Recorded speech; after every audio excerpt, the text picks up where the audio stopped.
Yo, come on, you made this shit right here.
Just a reminder today that we're taking donations for Shelter Movers Ottawa and Britannia Woods Community House. All the donations during Megaphono are being made in the name of Daryl Weeks.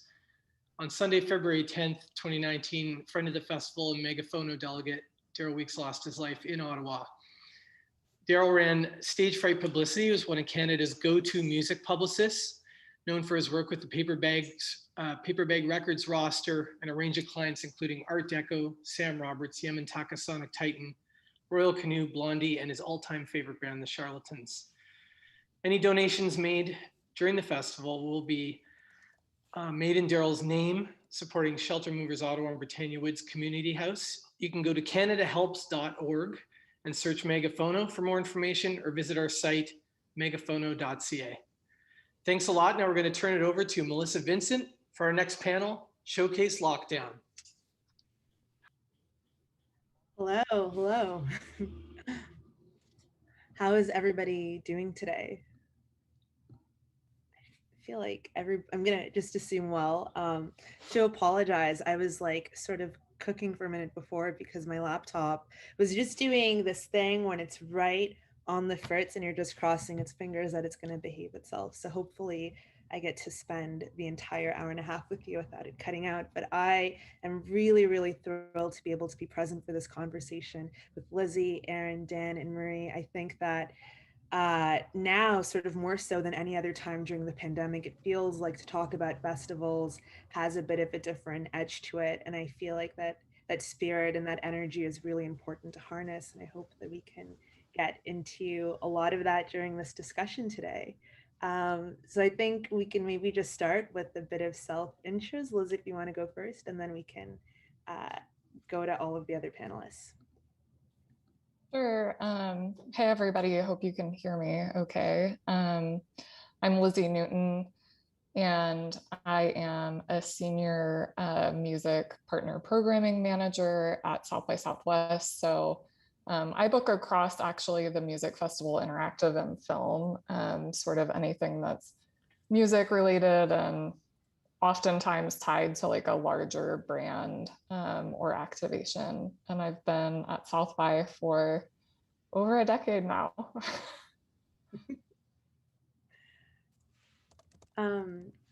Dan or Aaron, one of you, you're welcome to go. Sure, I can go next. My name is Erin. It's nice to see everyone. I'm the founder and artistic director of Venus Fest. We're a Toronto-based music festival and show series, and we work with a lot of diverse genders and identities. We're in our 5th year right now, so it's been an interesting learning curve for us in the last year and a half, obviously. And yeah, in addition to Venus Fest, I also play in a band called Queen of Swords, and I work with clients in the healing arts through tarot and astrology. So that's me. Perfect, thank you. Can I go now? Yes. Hi, I'm Dan Seligman. I am the creative director and co-founder of Pop Montreal. Pop Montreal is a music festival similar to South by Southwest. It's a 5-day event, multidisciplinary, happens in September in Montreal. This year will be our 20th anniversary. And I also do artist management. I co-own a management company called Danagement. That's it. Fantastic. Marie?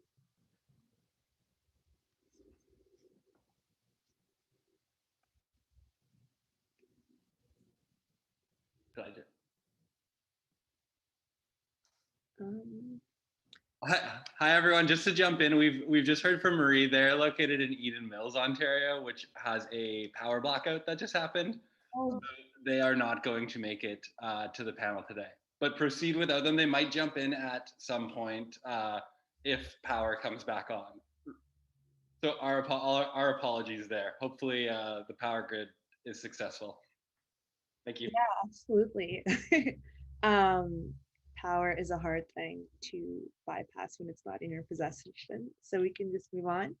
I mean, I find that when it comes to programming and all elements, those origin stories are really interesting because I think you start to notice a through line between how you approach things. And I'd love to hear from everyone on the panel, like what was that first event that kind of made programming in all aspects sort of resonate and make sense to you? And now that you've had some time working in the industry, kind of working in the system, like what is it about that manages to sustain the work that you do? Basically, like what was the first show that was like it that like made sense and made all of the other pieces come together? I mean, I can kind of jump in. I'd say the first show that I really worked on that I loved was with a group of people. It had like local vendors and local artists playing, and it was really just like a community focus. And it was at the Mohawk, which is like a legendary venue here. So it was just a really good time and like a convergence of things coming together in a way where, you know, everybody attending, I think, discovered something that they didn't know about before. So that was really exciting. And again, just the community aspect. For me, there was a show that I played with Queen of Swords, I think in March of 2017. I had never booked my own show before. I'd always just said yes to other show offers that came along with previous bands. But I was just starting Queen of Swords, so I was like, I'll just put together my own show with some friends. And it was us and Ice Cream and Deirdre, who at that time was playing under the artist name McKelly Knox. And it was amazing. And I didn't, it wasn't even intentional, but it wasn't until the show happened that I realized it was the first time I'd ever played a show with all women on the lineup. And that wasn't even in the intention of booking it, but the experience of it felt so different. And it was actually that show that kind of got me thinking about Venus Fest and starting something a little bigger. And then the first Venus Fest was just meant to be a one-off event, but it was so well received and there was so much excitement around it. And it was such a beautiful experience that I was like, okay, this feels like there's maybe more to this. Yeah, well, I guess for me, it would have been before I started pop. I was managing my brother's band, Stars. I was in my early 20s at the time, and I had done like some touring around the States and was getting kind of more familiar with like putting on shows in the music business, but I was pretty like inexperienced at the time, and I decided to put on a loft party show with a couple of friends, and we had the Deers and Stars play, and it was at a loft in Chinatown in Old Montreal. I think there were like about 400, 500 people there, and we like it was all totally illegal, but it was like super fun. We had to like we had to get kegs from Ontario because you couldn't get them in Quebec at the time. And I had no idea what to expect. Like we kind of put a budget together like haphazardly, and we're like, oh, well, you know, we can make this amount of money, blah, blah, blah, blah. But we ended up like just breaking even, but it was super, super fun time. I was like, oh, this is cool. I should keep doing it. Yeah, I mean, I think something that's interesting to hear, and I think the entire industry faced this, is this need to really like break things down to its core elements, and in a lot of ways just reimagine a lot of really traditional formats and models in a way that is new to fit the landscape of the last 15 months. I mean, if we take a walk back to March 2020, and I hope thinking about that doesn't like raise your heart rate too much, it doesn't like give you some weird neck feelings, but you know, once the situation started to become clear, like what was kind of your first priority in terms of the stage of planning you were at, and the first thing that you kind of needed to do and needed to attend to in that whole structure of putting together a showcase? I can say for me, it was super traumatic. So our event is in mid-March. We started having clients and artists pull out of the event that first week in March. So we had like TikTok and bands and glass animals, and it was just like a domino effect, like one after the other. But there was still a huge portion of the programming that was like, we're coming. Like some people were already in town.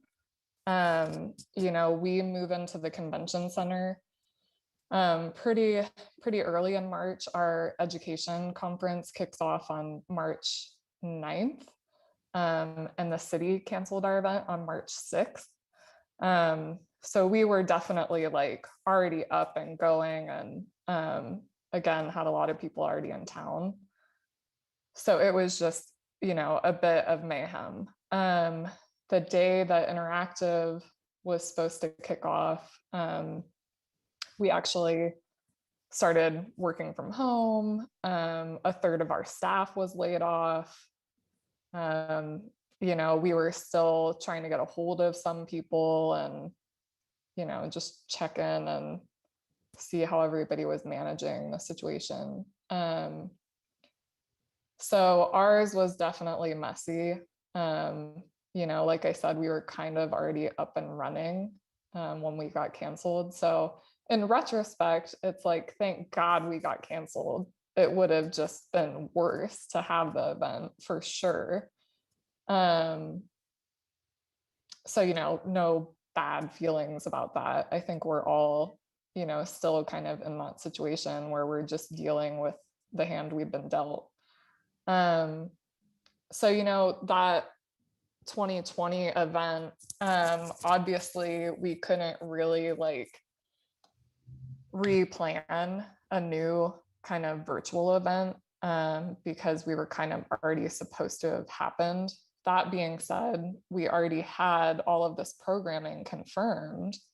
And, a lot of creatives that were trying to launch new projects, whether they were films or books or, album releases that they were promoting. So we kind of did the best we could with that 2020 event. And we went ahead and hosted some online sessions. We didn't like really paywall anything. Things were just linked through our schedule on the website. We posted a lot of stuff on YouTube. And there was some great content.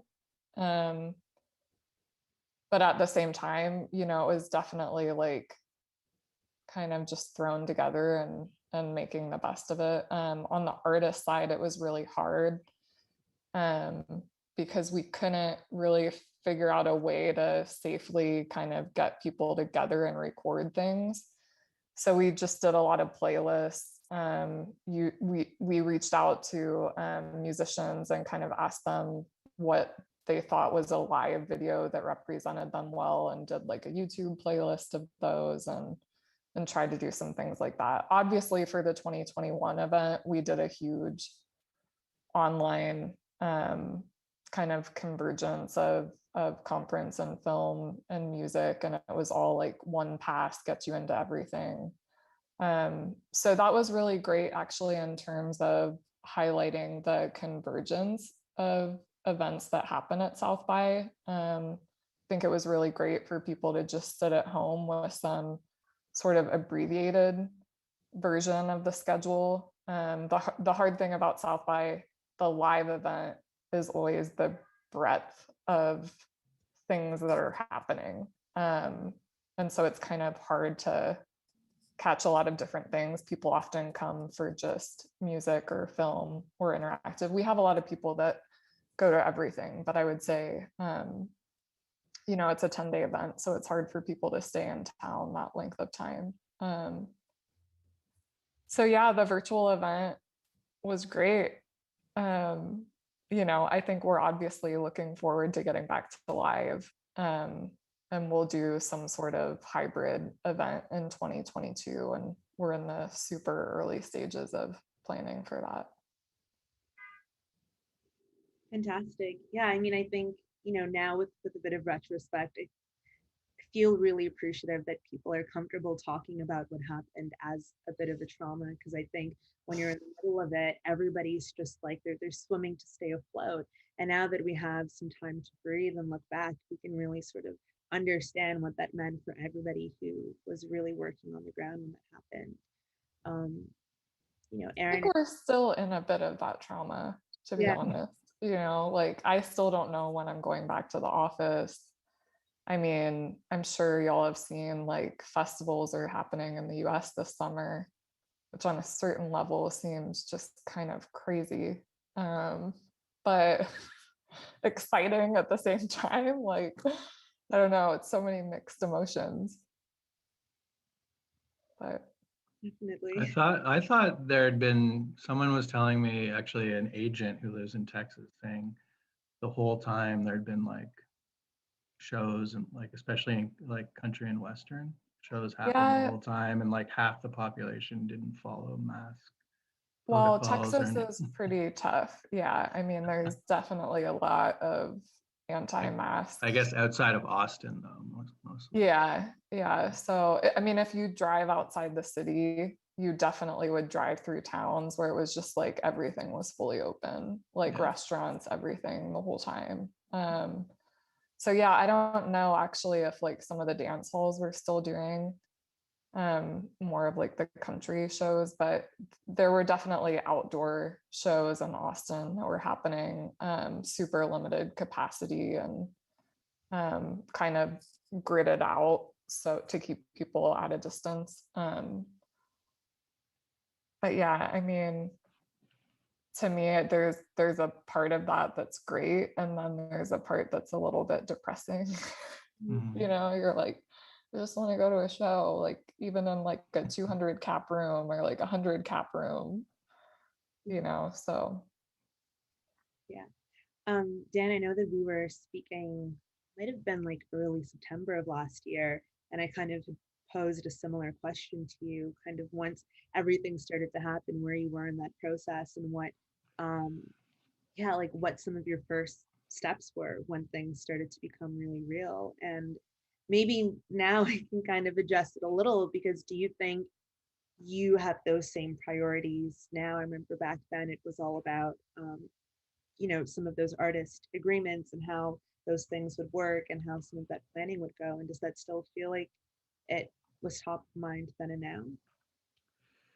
Yeah, well, I guess going back to last March, I was actually getting ready to go to South by as well and got the news, and I was like, I think the first reaction was denial, and then I remember a few people being like, "Let's just go anyways. It'll be like the beginning of South by when it was just like super punk and DIY, and like let's put on shows on the street."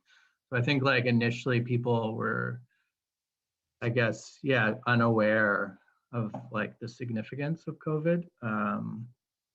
So after that, like initial 2 to 3 weeks of like denial and waiting, and then like, okay, this is gonna blow over, things will be back, like we'll shut it down for 2 weeks. And then once we kind of realized that wasn't gonna happen, because we do stuff throughout the year, like we had an event that we were working on for June.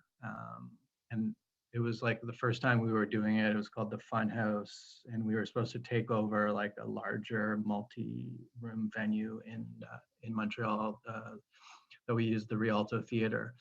And we were going to do like mixed programming, film, conferences, music, and it was going to be a free event for like a 3-day weekend.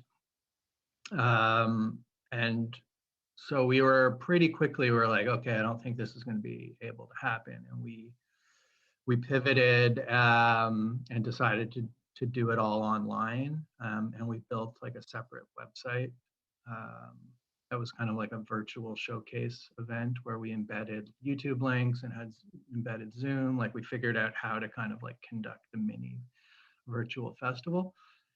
And it went really well. And, there was like definitely a lot of positive feedback. And then, yeah, like moving towards the festival, we, we decided to do we got extremely lucky because in September of 2020, the Quebec government allowed for festivals and events to happen with limited capacity and like super strict COVID regulations. So we were allowed to do shows as long as people were like socially distanced, seated, masked. So we we're pretty strict about everything, and we changed the format of the shows. So instead of doing 4 to 5 band bills, we would only do one band performing at a time, short sets, like 20-25 minute sets.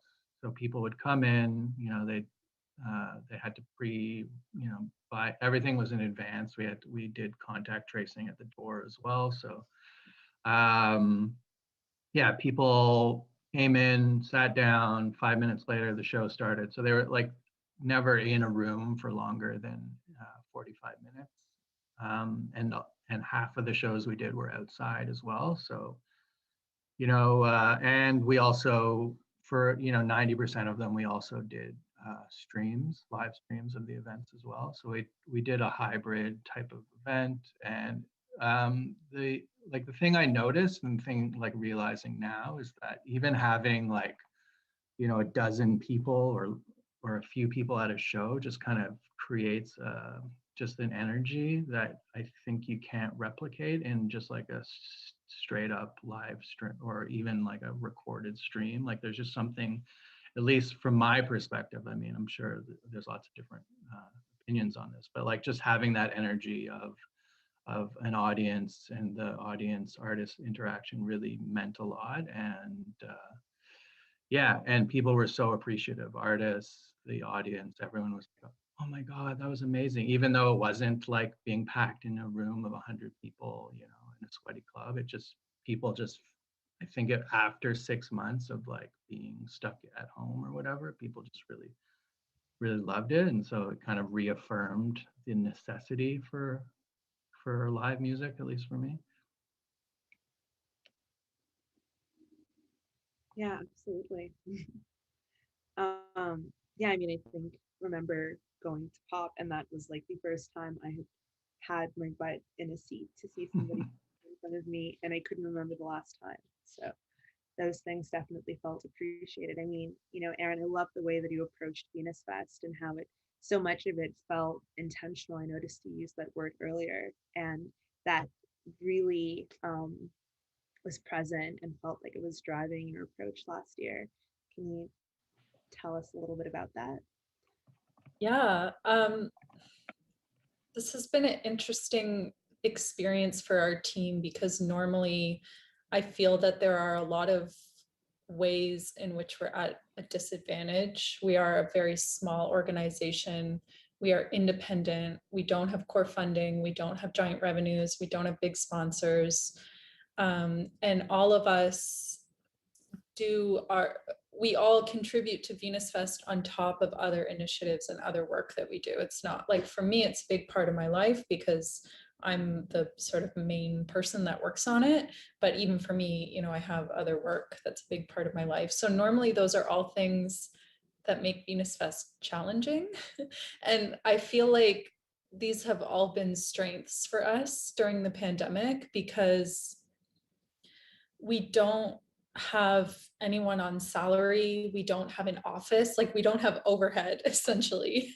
And so there was kind of this like opening or this space when everything started to pause in March, where we were like, okay, well, we can kind of do anything because we're not limited to having to follow certain guidelines or standards here.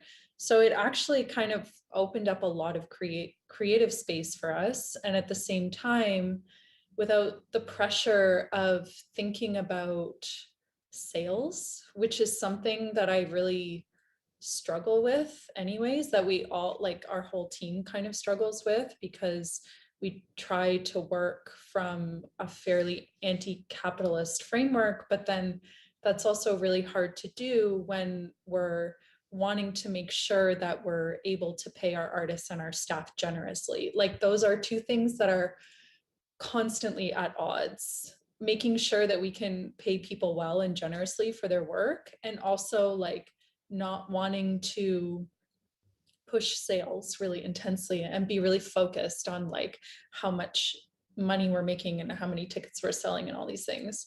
So anyways, that tension kind of has been suspended for us through the pandemic, because we just said, okay, well, what do we have? And what can we do with that, instead of like, here's what we've planned and hopefully that will work out.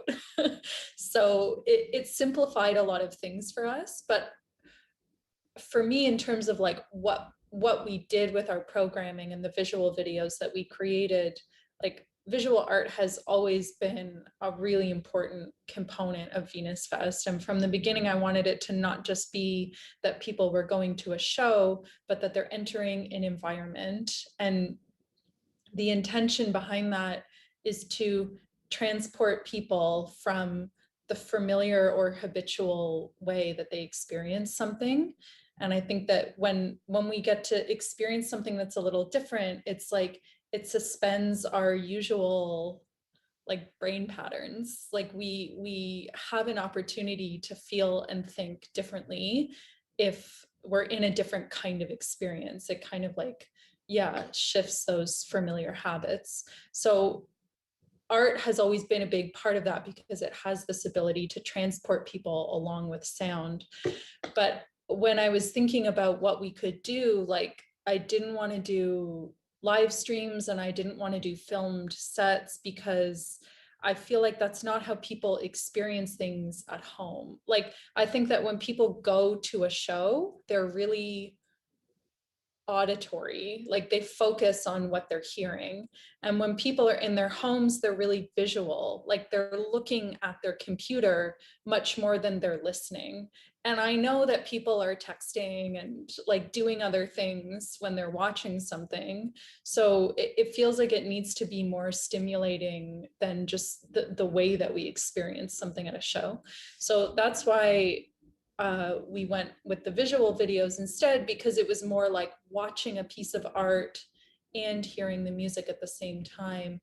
And through that, I was trying to recreate what we usually try to do, which is like take people outside of their habitual experience.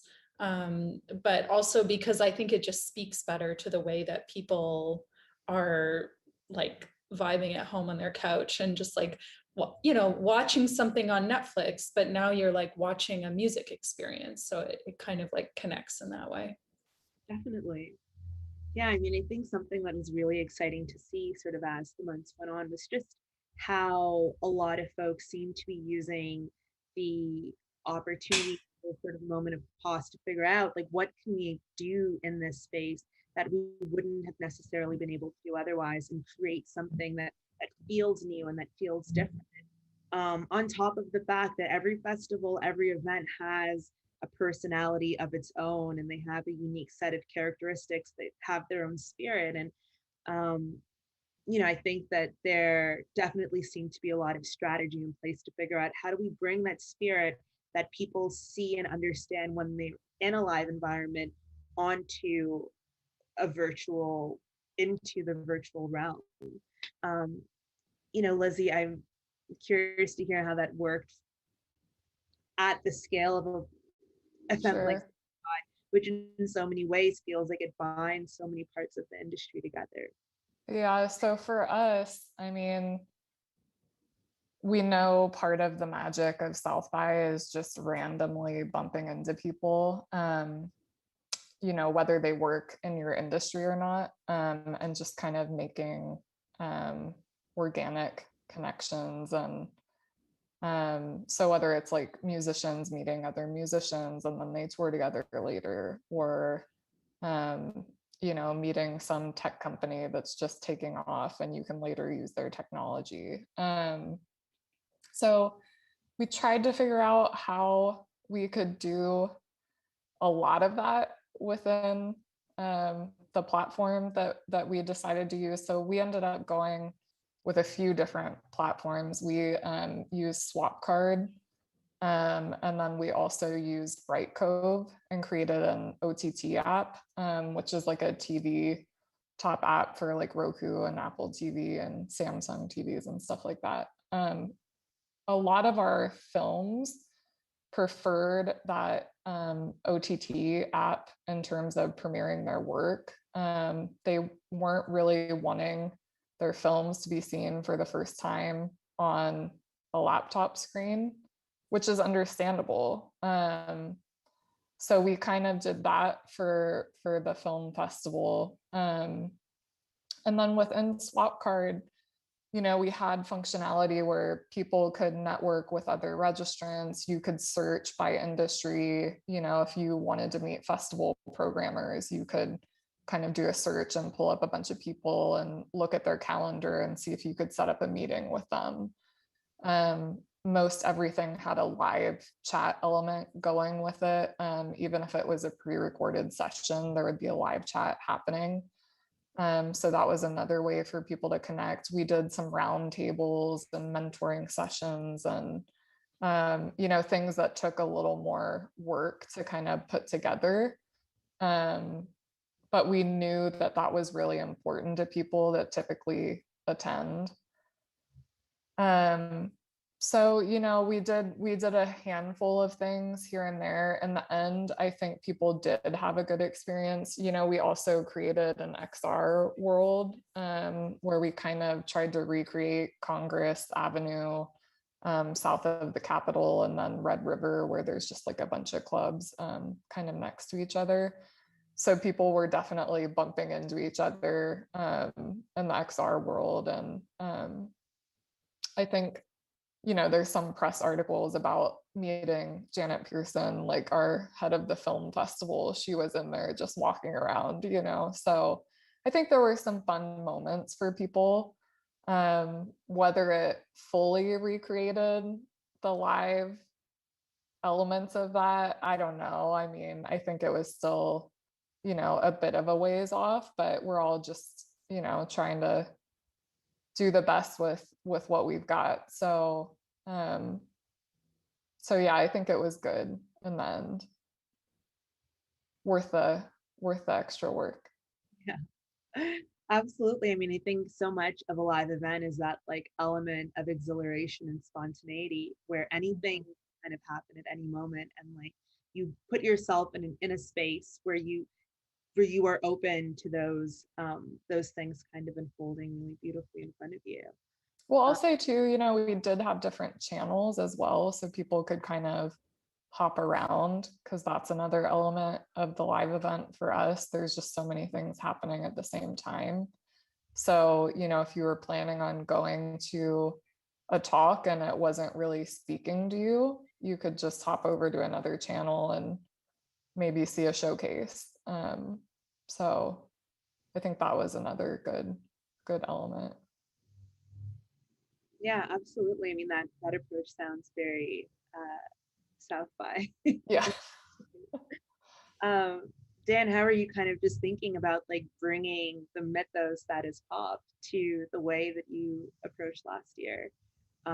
So it still felt familiar and similar to years in the past. Yeah, in a way, it was like a really interesting challenge because we were forced to kind of rethink some of the things that we have traditionally done, and in that sense, kind of go back to what we have always tried to achieve. Like I like how Aaron was mentioning the idea of like spatial elements kind of contributing to the way you perceive art, and that's something that I've always thought about. Like when we've always tried to find like different venues, like whether it's a church basement or like an old, like the Ukrainian Federation or Cinema L'Amour, like an old porn theater. Like we always try to kind of like incorporate these new, different, weird spaces. And I've always found that because of that,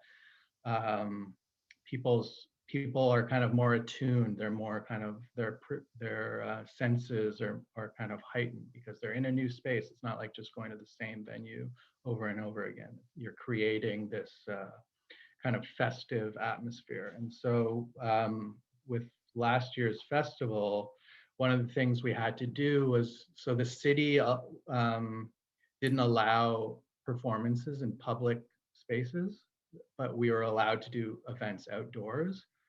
So we had to kind of be creative and like look for people's like private space, backyard, like backyards. We found a couple backyards, a space in an alleyway, like so yeah, and in that sense, like we were able to kind of like challenge ourselves and like and think about spaces differently and really like try like do stuff that we wouldn't have thought of doing. Like we did 2 shows in 2 different backyards, 3 shows in an alleyway. We did a show in someone's basement, and people like looked around from the alleyway. So I think in that sense, we approached space a lot differently, and it really created like a cool, interesting, fun atmosphere out of a situation that, you know, was not necessarily like the most chill and relaxed and, you know, like easy to deal with. Like, you know, despite the circumstances, we were able to kind of like really create something cool.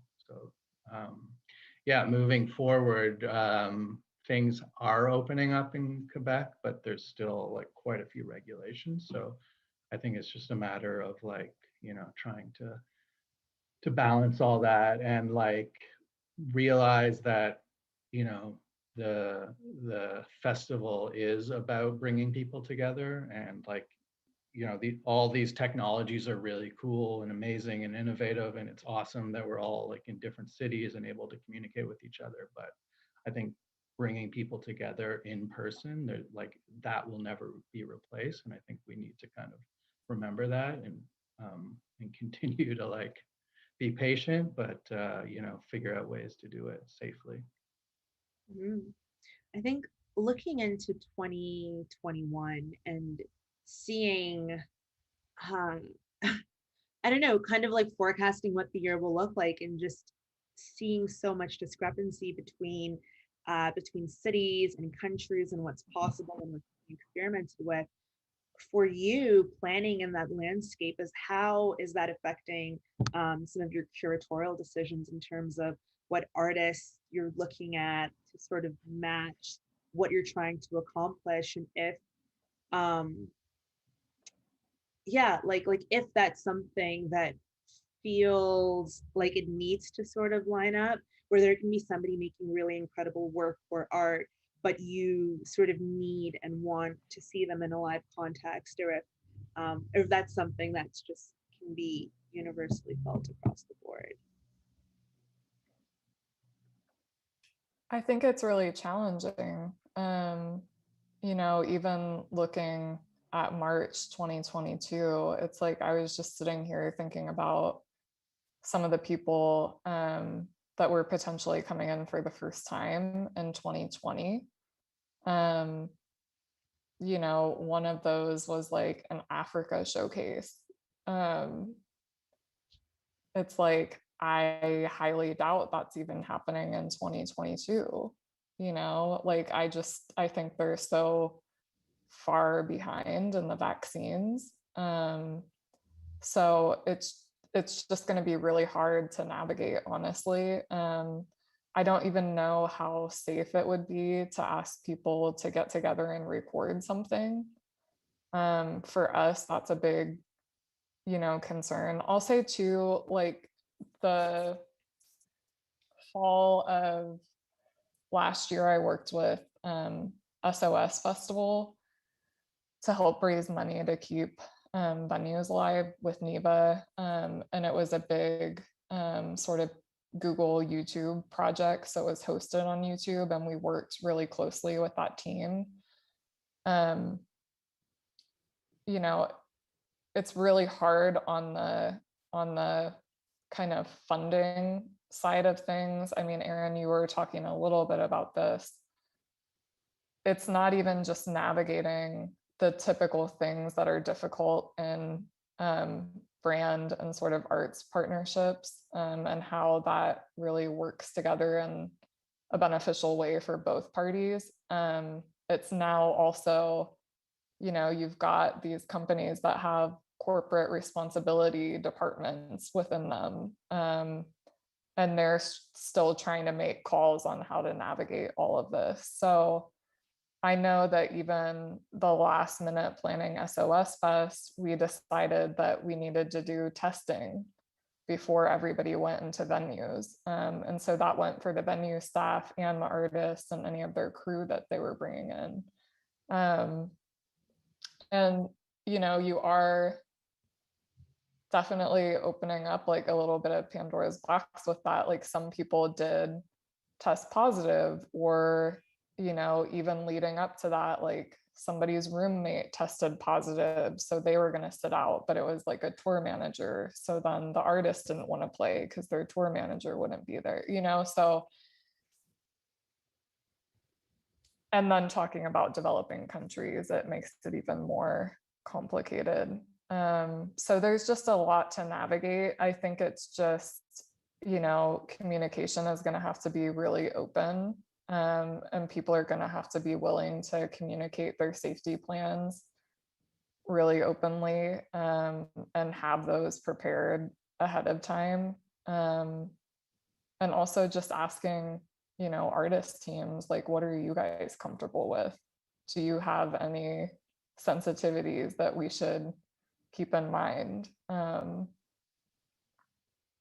So yeah, I mean, it's going to be an ongoing thing. I mean, especially for us, and you know, we know like registrant travel might be an issue for some people.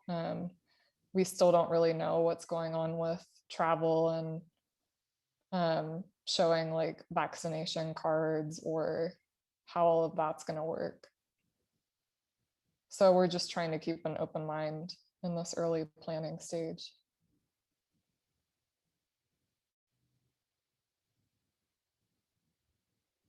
I think for us, there were some things that got simplified or became more accessible in terms of booking. Although I'll say, like, Venus Fest is much smaller in terms of our lineup than South by or Pop. Yeah. Like, we had 8 artists in our virtual festival. So the booking process is obviously like completely different.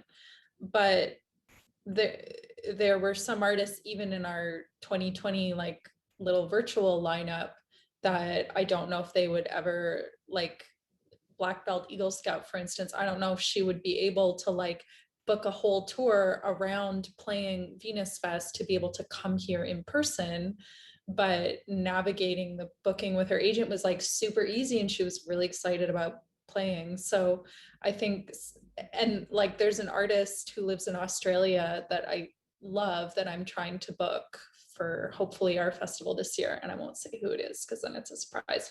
But anyways, like we would never have the means as a festival to specifically fly them over here to play Venus Fest, and they're a fairly developing emerging artists, so they don't have the means to like come here and book a whole tour around it. So something like that is actually really exciting because it opens up these little like moments of possibility that we wouldn't have otherwise.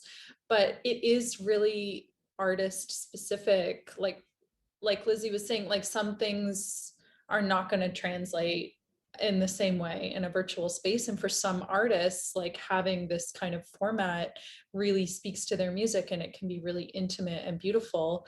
But for some artists, like the live experience is a big part of what they're doing, and maybe that doesn't translate. And there were some artists that we reached out to that were like, I'm not doing anything virtual right now because I don't like it and it doesn't work for me. And like, I fully respect that because those artists don't feel that their work is going to translate in the same way in a virtual space. So I think it's really like for us very artist specific, but there are some things that actually became easier in this format. Absolutely. What do you think, Dan? Well, for us, yeah, one of the main things we're dealing with right now is when and if the border is going to open. We decided to not make any offers on international artists for 2021, but we have probably half a dozen shows that were confirmed from 2020 that we would honor, like contract-wise, for this year. So yeah, it's just a bit of a weird waiting game, and that's kind of speaks to just like how we've been going about things overall. Is like, instead of planning, 8 to 12 months in advance, we're planning, 6 weeks to 8 weeks in advance for things. The whole like timeline of how things work and develop, and like with all the regulations and with COVID, and like, what we can and can't do, everything changes so much quicker now that it's impossible to predict what life would be like, in, next March. Like, maybe I can think maybe I can imagine what it'll be like in July based on current trends, like vaccination rates, cases, COVID cases going down. I can see, oh yeah, well, in July we should be able to do this, and the government just announced that this is possible. So yeah, in terms of timeline, we really are taking on like smaller, more short-term projects. Like, we're doing shows, virtual shows on the roof of where our office is. Our office has basically been closed for over a year, but we've been using the back roof terrace to put on shows here and there. And so yeah, so we're doing stuff like that. We're working on a couple summer events, but for now, we're only focusing on local, like Quebec based artists, and some from the rest of Canada. But even travel restrictions within Canada right now are still kind of unclear. Like, technically, I don't think you can come from Ontario into Quebec and vice versa until at least the beginning of June. So hopefully that will clear up. But yeah, I mean, for now, envisioning the festival in September, I don't want to do any like pre-recorded showcase types of events. I want, like, if we're going to do streams, I want it to all be like hybrid live streams happening within the context of the festival. And the festival obviously won't be as big. I think we'll keep it smaller and more containable. And I think that in some senses, maybe that's a good thing about COVID, is like, you don't have to be big. You don't have to have 50,000 people. Like, a small intimate show of like 40 people can be just as like amazing. Absolutely. Yeah, I mean, I think in so many ways it feels like it's shone a light on how festivals are living organisms. Like, they can expand and sort of shrink and still keep its character and keep its shape, even if it's operating at a different size and scale. John just let me know that we have Marie with us now, which we're really thrilled you're able to join us.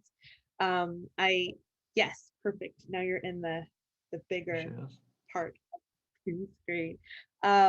Yeah, Marie, we're just chatting about a whole bunch of stuff, and I don't mean to put you on the spot now that he just jumped in, but maybe if you just want to tell us a little bit about your year with Hillside and what that transition was like. And also feel free to start with an intro as well, so we can get to know you. Okay, I'm Marie Zimmerman. I'm the executive director with the Hillside Festival. So I do all sorts of things. I only know Dan, actually, from Pop Montreal on this, but I'm pleased to meet everyone, and hi to the audience.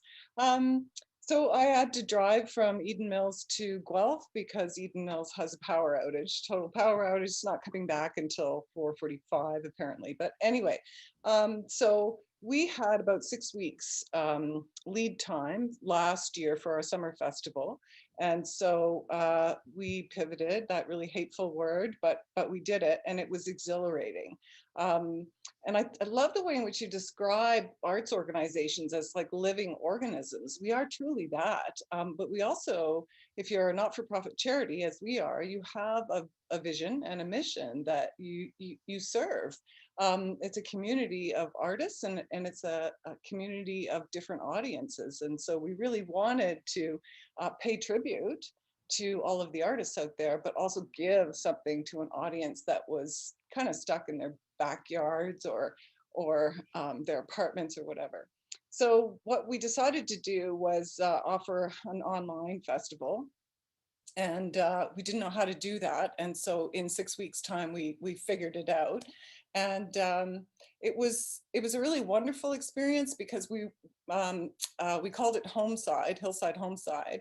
And home meant we used many more local artists, but we also used emerging artists across Canada, and professional sort of established artists too. So it was a really great opportunity for a lot of emerging artists, we felt, at Hillside Homeside. But we also partnered with other organizations like Pop Montreal so that they could put their selected artists in front of us. And that's something I encourage artists to do. Like if you have a festival that's local and they've staged you, ask them to consider partnering with another organization so you can get yourself in front of that audience.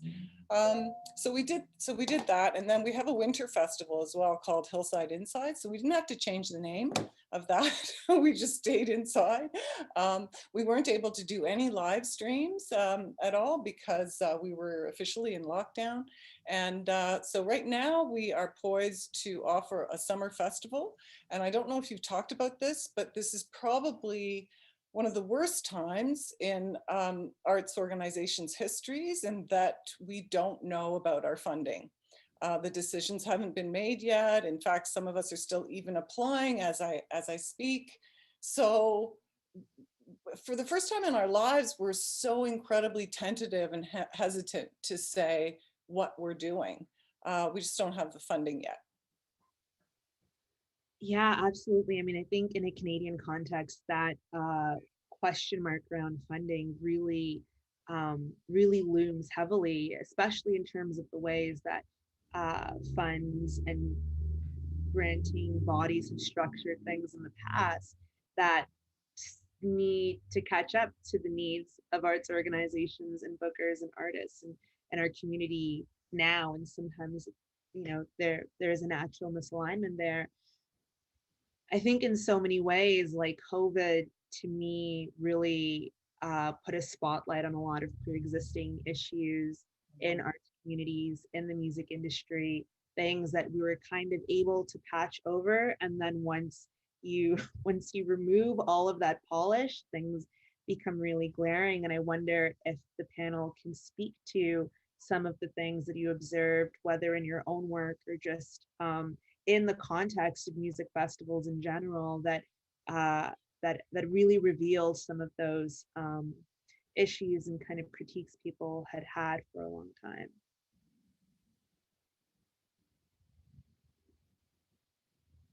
Just to elaborate on the funding, and this isn't really a critique, but it's more just an observation. So, our event has an economic impact on the city of Austin of like over $350 million. So when we were canceled, it was a really hard call for the city to make, and it was a bit delayed because there were so many people that were relying on that money. And we're still seeing the effects of things like South by Southwest and ACL Festival and other music events not happening in the city, and the trickle down effect of where that revenue and that economic impact goes. So like I received an email, just a mass email from the Contemporary Museum in Austin, and they were saying, we're in a really tough spot. We're not going to get a lot of money that we typically receive from the city because they get some of the bed tax from the hotel stays that happen. And so obviously nobody has been coming into town for these events and staying in hotels, aside from typical tourism. But it is even a lot of like bed tax that we bring in, and where does that bed tax go? And that goes to other arts organizations. So it really is a whole ecosystem that's been affected by all of this. And I mean, everybody's feeling it, so I don't know. Yeah. Nothing really constructive to that, but just an observation. Absolutely. I mean, I think that description of our arts communities functioning like ecosystems and like needing to sort of nourish and sustain one another is something that I've I've been really exhilarated to see come to the forefront and see that kind of collaboration that's always been sort of spoken about and dreamed about, but now it has to happen like out of necessity, like as a form of survival.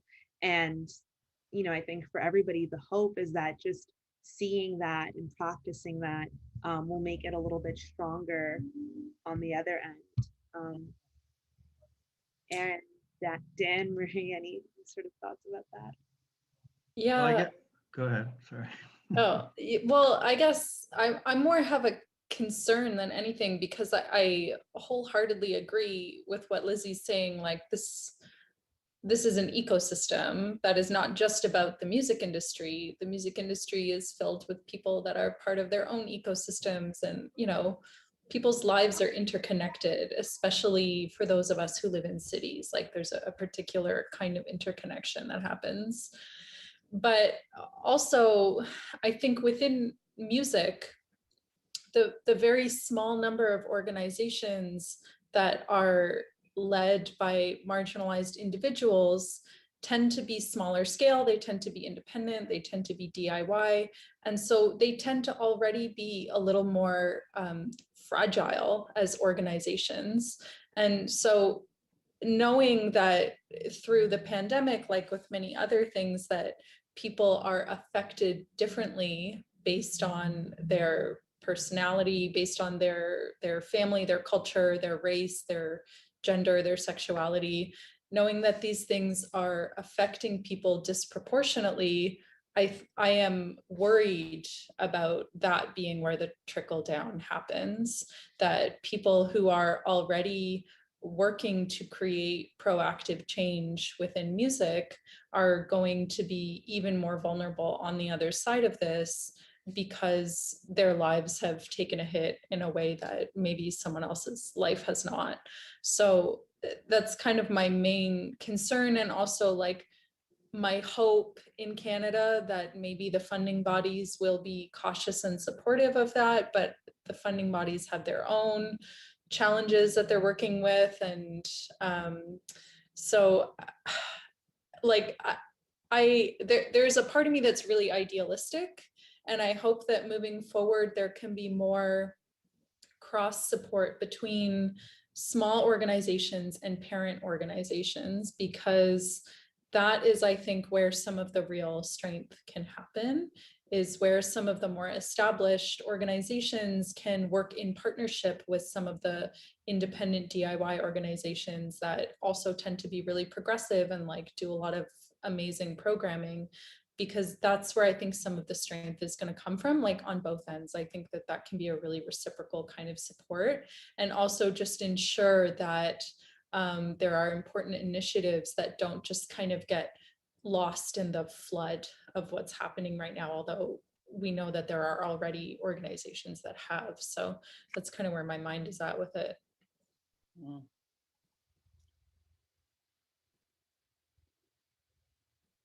Yeah, I'll just jump in. I agree with Aaron in the sense that equity initiatives always need to be kind of pushed to the forefront. I think it is our responsibility, as arts organizations to be able to kind of like champion those voices and include those voices, not only as artists, but within the context of our organizations. Big picture wise, I think we are, like in Canada and Quebec especially, we are lucky to kind of have these different funding bodies to help us operate, to make the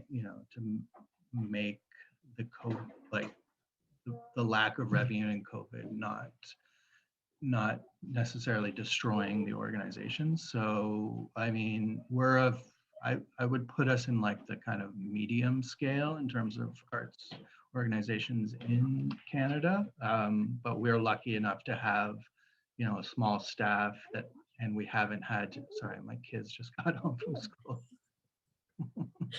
you know, a small staff, and we haven't had to lay anyone off, which is great. And we have, you know, dedicated people to like look at all the different grants that become available on a weekly basis or whatever. And right now there is all this funding coming in, but it is important to kind of make sure that people who don't have, you know, full-time staff to kind of find those grants, that, you know, people need to spread that information and share that information so, you know, smaller, more marginalized organizations can keep afloat, as well as the other, like the you know, the bigger ones that have kind of more corporate core funding, etc. I mean, I'll say y'all are really lucky on the funding and the grants that are available to you. We noticed in the programming of the online event for 2021,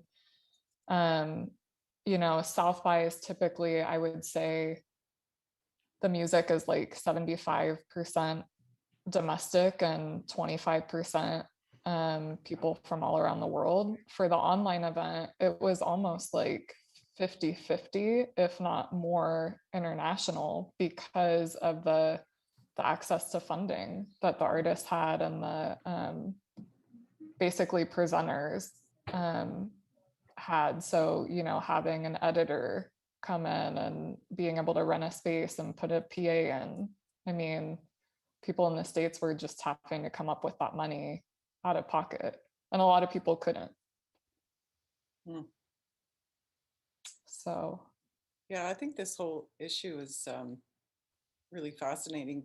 I was sitting on a committee that I sit on regularly with a lot of politicians and different representatives, and I sort of serve as the arts representative on this. But what I learned on that committee that was fascinating to me was that public health was saying that the rollout in Ontario for vaccinations was as follows.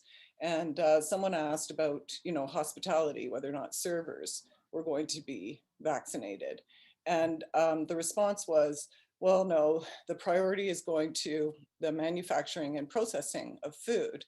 And then later on, it will go to the people who serve the food. And what was fascinating about that is that there was a recognition by the public health official that this is an example of a biased structure. And that has been revealed in the pandemic. So who is in manufacturing and processing of food? Males, predominantly men, and who is in the serving of food? Predominantly women.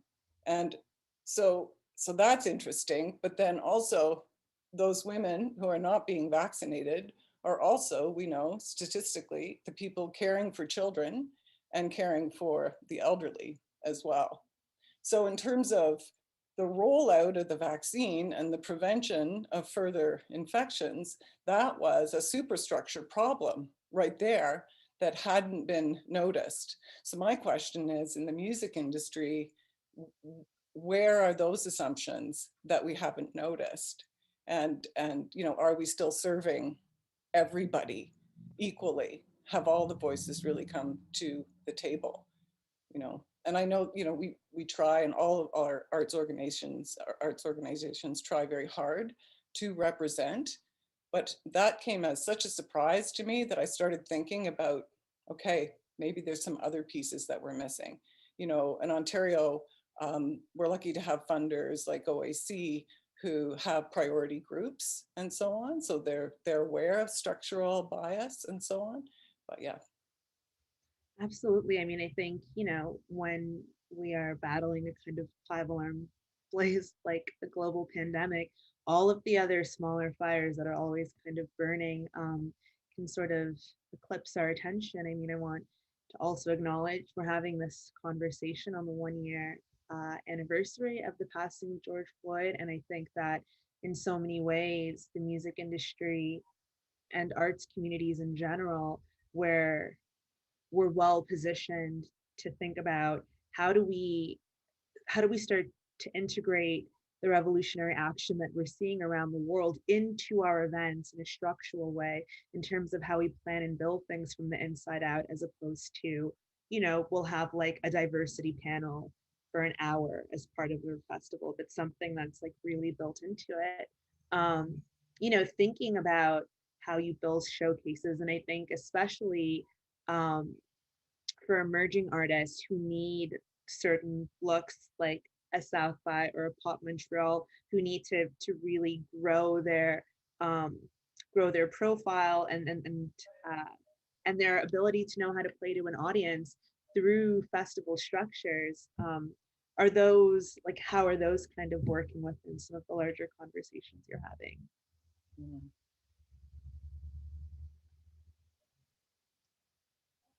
I mean, I think this conversation is, you know, part of what pushes things forward, is acknowledging that we all need to stay focused on this, that, Mhm. you know, you don't do something one time and problem solved.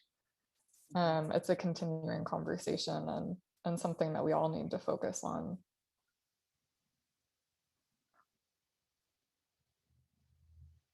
And I think also, like, what I was thinking about when you were speaking, Melissa, is that historically music has been used for protest and music has been used for healing. And so I try to think about that as much as possible within like every step of what Venus Fest is doing as an organization. Like, is this a protest, and is this an offer of healing? And you know, obviously a lot of the time the answer is no, because we make a lot of mistakes, but to bring that into the intention of something and into the foundation of it is different than like you're saying, just as a kind of one-off moment or one little piece here, one little piece there. Yeah. Yeah, I mean, I think it is about, you know, conversations and kind of healing, celebration. You know, I mean, to me as a programmer, music, like it's important to hear different voices. It would be like just maybe like in a very selfish sense, like I would be completely bored if I only heard one style of music. So as a fan of music, as a programmer, it's always been kind of like utmost importance to kind of reflect, you know, the various voices and diverse voices within Montreal, within Canada, within the world. So I think it's just like laziness on the part of people to kind of just not include different voices, and that's not just within the context of music, but you know, with any kind of discussion, panel, etc. I think it, you know, it's kind of what I mean. I guess it's a bit of a Canadian federal, you know, like multicultural propaganda. But I do believe that, you know, the more we kind of listen to each other as people, you know, the more we will learn and kind of become more, you know, sensitive to each other. I think we're all lucky in a sense too. I mean, the younger generations seem to be much more open to diversity in programming, whether it's like mixing up genres or where people are from. So, you know, it's we get to kind of play around more. Mm-hmm. Yeah, I would agree. I think that in, you know, the past 10 years at Hillside, we've really tried to push the exposure of certain artists who identify as women, LGBTQ, Black, and but you know, one of the ways in which we did that was through sort of art attack things, where we would put artists in shops and boop, suddenly they were there on a Saturday while people were shopping. But what I found, to Lizzie's point, is that the fans of that artist were young and they would be there at the shop. And so the people who I was really trying to get the artist exposed to were the people who weren't sure that they would ever buy a ticket for this particular female artist, or this LGBTQ artist, or whatever. But now I'm sort of wondering, like, is the art attack approach really our best approach? Like, what's the next step? One of the things that we did was to interview a lot of artists and thinkers in our area for Black History Month. And so we produced a small documentary that's on our website, and it's about the question of how do we best celebrate Black History Month, you know, within that sort of tidy framework. And we did it deliberately, hoping to get an explosion of different answers, and that's exactly what we got. And so now we're planning, you know, the next iteration, because we got an impatience with that notion of Black history, and a desire to emphasize Black heritage instead.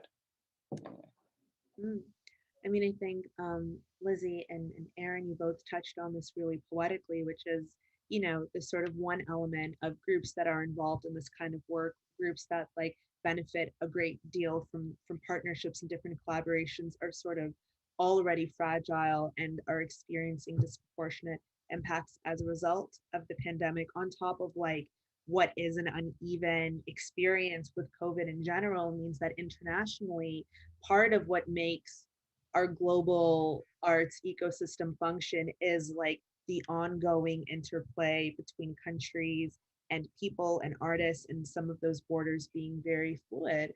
And we're living in a moment where we have had to adjust to what it means for a border to be closed, or what it means for certain countries and the artists who are working out of those countries to feel separate from things, and for those borders to not feel very porous. I was thinking about in the UK, the reports recently about like a series of mass events they had put on, and I think out of like 60,000 people, some of them going to raves and soccer stadiums, there were 15 cases. And I wonder, when you hear that, does that feel encouraging? Do you think that feels like a success story, or does that kind of shine a light on how much of a ways we might still have to go? Well, yeah, I mean, to go back to your point of porous borders, I mean, my experience has been quite, I mean, it's very eye-opening when you're attempting to get visas for artists from, you know, from the African continent. Like we did a show with this band Coco from the Democratic Republic of Congo 2 years ago, and like to get them the visas, it was like insanely difficult. Like they needed to petition to like get their bank statements, like a billion different things, just to, you know, just to prove that they're allowed to come in for 2 days to play a show, you know. And that goes with, you know, a lot of different artists who are trying to travel internationally from Africa or Asia or the Middle East. So it's definitely something to keep in mind. And I'm assuming COVID for the next 3 or, like as Lizzie, you know, initially stated at the beginning, it'll be more difficult for the next, you know, 3 to 5 years. Like the borders aren't going to be easier, and I mean, even within Canada and the States, I don't know what will happen, but Canadian artists trying to get American visas has never been an easy thing. So yeah, I mean, that's a whole different discussion, and I think it is important for arts organizations to petition, you know. I mean, we're not like, I think we're like a fairly, you know, important lobby, and or it should be more important that we can lobby the government institutions to kind of like loosen those restrictions for international travel. But yeah, I mean, with COVID, it might be a little more difficult right now. Yeah, I mean, it's going to be crazy. Like we And in around 2013, I remember we were getting a lot of artists, international artists, asking us for sort of like visa support letters for their applications. And, you know, then it tapered off. We weren't getting very many. I've already been getting emails from people asking for these because I think a lot of people are anticipating the problems with getting visas. So we haven't really seen anything come into play yet with particular issues, but I don't know. It feels like the Wild West a bit. And as a programmer, you kind of always hate to have like restrictions on anybody that you want to bring in. But I think that's in our future, unfortunately. Mhm.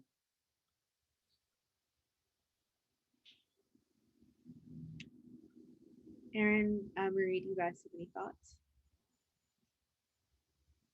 I mean, I think in some ways it's a challenge that's so beyond anything that I know about personally. Like it feels like territory that is so unknown to me, like that I wouldn't even know where to begin in supporting an artist who's having trouble crossing borders. And to some extent, Canada, like pre-pandemic, tries to make it easy for certain artists from certain countries to cross the border. But then, like Dan was saying, depending on where the artist is coming from, already that's so challenging and difficult.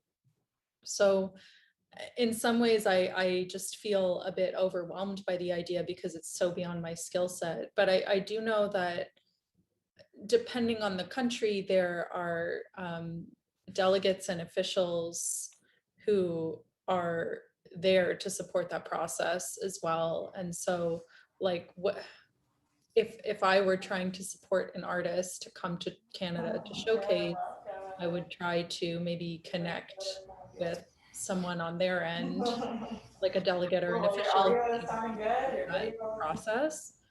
John, I think you're unmuted. But yeah, beyond that, it's these are things that are not like specific to programming, but they end up becoming such an important part of the process because what we're trying to do is support artists who we want people to hear, and we want people to be able to connect with their work. And for a lot of artists, it can be life-changing and life-saving to be able to go to a different country and share their work with someone. There are art like I'm thinking of Emel Mathlouthi, who was one of our headlining artists in our first year, and she was banned from Tunis because people were singing her songs as protest music during the Arab Spring. And it's like she has had, I think, a kind of unique and challenging time trying to map out her career in the US, because in Tunis, there's like 50,000 people coming to hear her sing. But in the US, she's a new artist. She's like an emerging artist. So she doesn't have a huge fan base. And I do think it is the responsibility of the music industry to support artists, even if it's like totally different territory from what we're used to.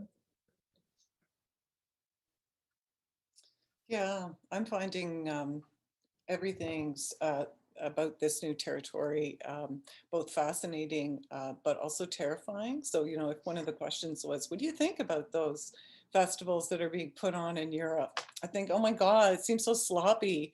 It seems so irresponsible. Like, how could you do that? There's people's lives. And they're like, it was a success. Only 2 people got COVID. Well, that's not really, you know, I would like to dissociate myself or our organization from these experiments with events that are potentially super spreaders.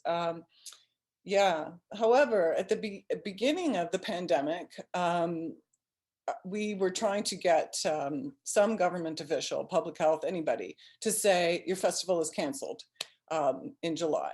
And we didn't need a government official to do that for ourselves. However, we had international artists who could not access funding unless they got a letter from someone in Canada who's a official, rather than just our festival, saying that the festival could not take place.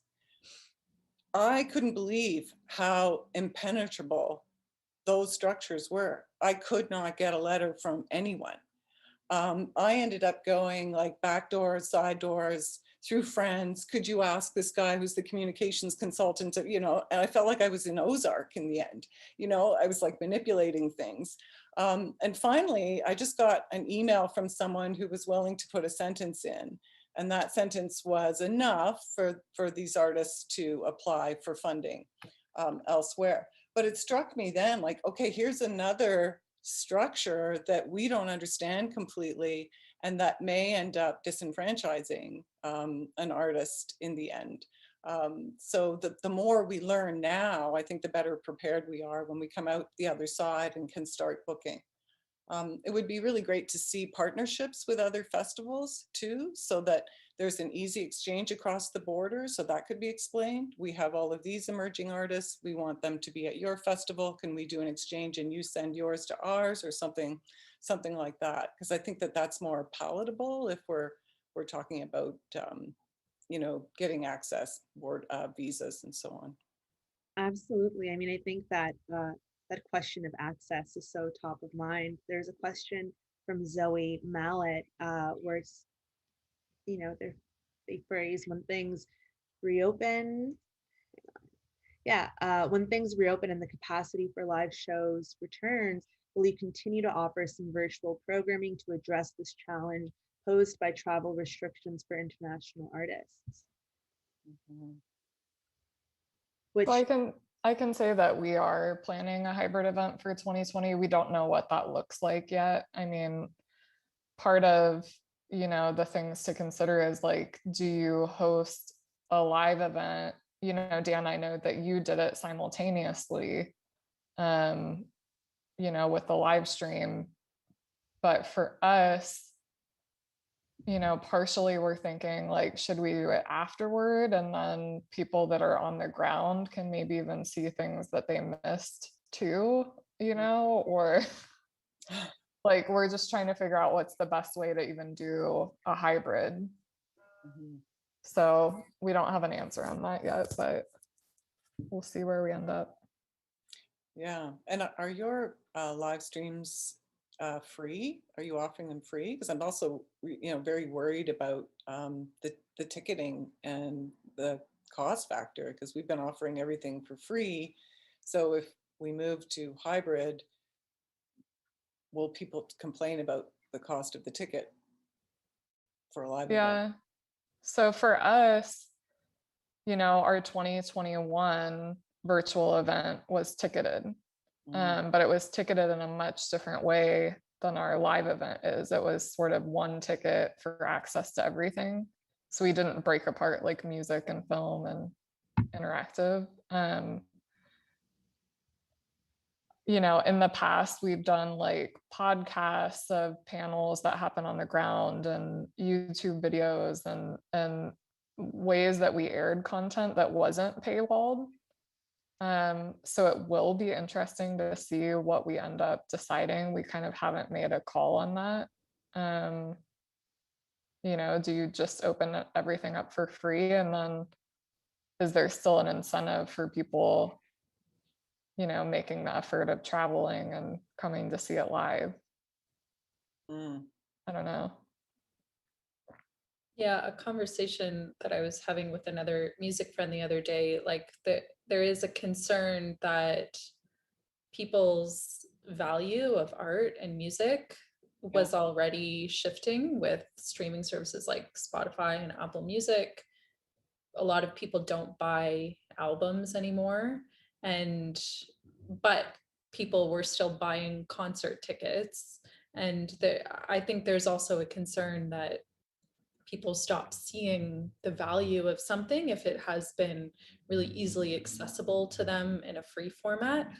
On the other hand, there are a lot of people who might not have been able to afford concert tickets that have maybe been able to enjoy a lot of music online the last year. And so I think it's kind of like a toss up in that way.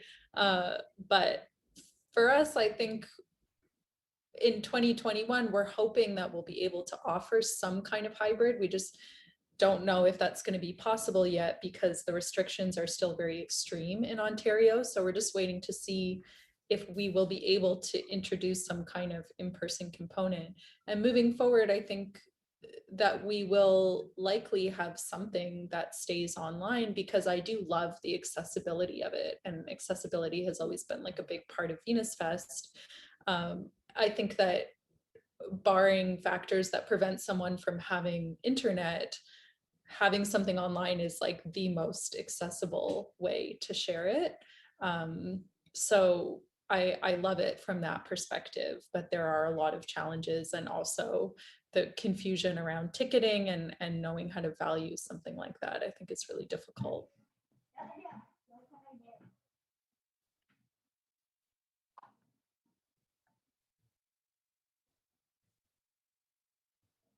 Oh, Dan, I saw you unmute. Were you? Oh, sorry. A little distracted here. Yeah, I mean, we're actually building a new website right now and looking to integrate streaming ability. And I think we'll want to have the option for free and ticketed. I do like, my main hope is that like people aren't like, you know, after 2 years of COVID restrictions, people aren't resigned to just like never leaving their houses again or their apartments. So, and I think like at least in like what I've noticed here in Montreal is like people are just like dying to go out. Like you go to the parks every weekend, there's like thousands of people sitting outside. Like you go to a cafe in Montreal, there's like, you know, a dozen people just standing outside because nothing's like, the only things that are open are like cafe, like restaurant takeout. So people do need that like sense of like togetherness and community. And so obviously like things like accessibility are very important. And especially for people who, you know, can't travel. So I do believe that like, yeah, it's a great idea to incorporate streaming in order to make music more accessible, but still I think like we do need to remember that we're all, you know, we're doing this because we love live music, and it's kind of impossible to recreate that unless you're there at a show, you know, hearing and smelling and listening. Mhm. I'm just keeping an eye on the time. We have about 3 minutes left, and I just wanted to take a moment and really, really thank all of the panelists here for taking some time and thinking through some really tough and what I would say unfinished questions, because we're living in a very unfinished time. And I think sometimes to engage in a bit of collective brainstorming and like talk through things out loud and in person and in a way where we're really open in a space together can have a lot of benefits. Maybe we can do like a sort of like speedy lightning section where, you know, it's been a time to sort of pull back and reflect, but also a time that's like illuminating, also a time to have really big ideas. I mean, this is sort of inspired by a question Kate Kellett brought up earlier, but like, have there been any like weird, big, strange ideas that like maybe just happened as like a fleeting conversation and like sort of sit on the cutting room floor, but in a dream world you would like to bring to life? If not, that might be too much thinking for the last 2 minutes of a panel. So if not, what's one artist that you are like really itching to see once things open up that you didn't really get a chance to see before, that maybe had some new work come out that you just need to soak up at a concert? I saw Kate's, oh, sorry. No, go ahead. Okay, I saw Kate's question in the chat earlier, and it got me thinking, because there's this space in the East End of Toronto, and I live in the East End, which is it's a highly contentious topic if you're not a Toronto person, like East End, West End. But anyways, I love living in the East End. I grew up in the East End, and there's this incredible space called the Foundry that's not far from where I live. And I have not known what this space is, but I have been walking past it for the last 10 years of my life, going like, that would be the coolest space to throw a show. And it's just been abandoned. Like, it hasn't been used for anything. And it's this like gorgeous open loft with these really wild windows. And so I've always been dreaming of throwing a show there, but there's this thing where, I don't know, like Ford is trying to turn it, I don't know, trying to tear down the Foundry basically. And there are all these like public petitions to save the Foundry. So now it seems even cooler to like use that as a venue space, because it could be like a really cool last ditch effort to celebrate it, but it's really gorgeous there. I was gonna say, we have Glass Animals coming in the fall, I think, to a new venue. It's a city park that they're kind of renovating to have a 5,000 cap amphitheater. So that's opening this summer, and I'm looking forward to seeing a show there, seeing the space, how it's utilized. I'd vote for Pharoah Sanders and Floating Widgets in the London Symphony. Yeah. Why not? Right. Big. I'd love to meet my songwriting students in person and hear them perform live. I've only ever seen the last cohort over Zoom, and some of them are actually emerging songwriters and use the songwriting course to write a difficult song that they just need this supportive space for. So Tanya Joy is somebody who wrote a really hard song in the course, and I would just love to see her perform that thing live. Beautiful.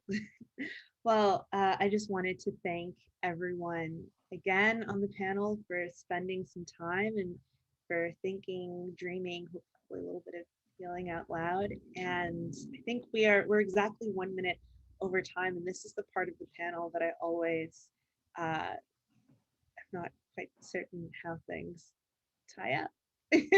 But Wrap it up.